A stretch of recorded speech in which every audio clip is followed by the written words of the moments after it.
O Atlético deu sequência à preparação para a 19ª rodada da Série B. Nesta quinta-feira, aqui no CAT Caju, os trabalhos começaram com uma atividade de força na academia.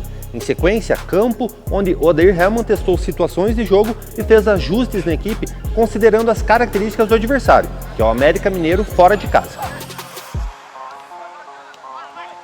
Ao longo da semana serão 4 sessões de treinamentos e você acompanha toda essa movimentação aqui na Rede Furacão.